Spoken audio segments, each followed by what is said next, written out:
ছোটবেলা থেকেই আমাকে সবাই বলে আসে আমি নাকি মায়ের হুবহু প্রতিচ্ছবি। আর আমারও কেন জানি না আয়নার সামনে দাঁড়িয়ে নিজের মুখটাকে সেইভাবেই মায়ের মতো প্রতিফলিত করতে খুবই ভালো লাগতো। মা শব্দটা ছোট হলেও আমার জীবনে এর অবদান অনেক বেশি। মা আমার বেস্ট ফ্রেন্ড, মা আমার গাইডার, মা আমার ইন্সপিরেশন, এভরিথিং বলা যেতে পারে। বড় হওয়ার পর যখন বিয়ে করে নতুন পরিবারে এলাম, যেই সমাজে দাঁড়িয়ে শাশুড়ি মা, বৌমার, আমার, তোমার সংসার এসব নিয়ে ঝামেলা, সেখানে উনি শুধু শাশুড়ি নয়, মা হয়ে ওঠার, বরং বলবো বন্ধু হওয়ার চেষ্টা করে গেছেন। কখন যে আমাদের একটা সুষ্ঠু সুন্দর আবদারের জায়গা, মনের কথা বলার জায়গা তৈরি হলো, আমরা হয়তো নিজেও জানি না।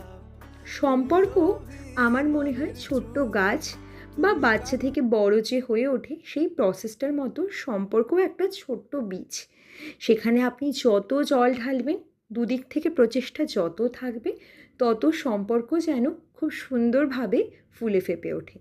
পৃথিবীর সমস্ত মায়েরা খুব ভালো থাকুক, পৃথিবীর সমস্ত শাশুড়ি মা যেন বন্ধু হয়ে সাপোর্টিভ হয়ে উঠতে পারে, তাহলেই পৃথিবীর সমস্ত মেয়েরাও ভালো থাকবে।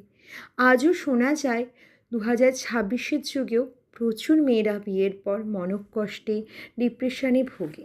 সেই জায়গায় দাঁড়িয়ে আমাদের কাছে এই শাশুড়ি মা, নতুন পরিবার, নতুন ভালো রাখার জায়গাটাই একটা অন্যরকম মিরাকেল মনে হতে পারে। তবুও প্রার্থনা করি সম্পর্কগুলো বেঁচে থাকুক, সম্পর্কগুলো সুন্দর থাকুক। মা শব্দের ভিন্ন অর্থ যেন না হয়। মা মানে মাই থাকে, মা মানে অভিমানী আমার মা, আবেগে ভরপুর, না খেলে তার চোখেও জল আসে।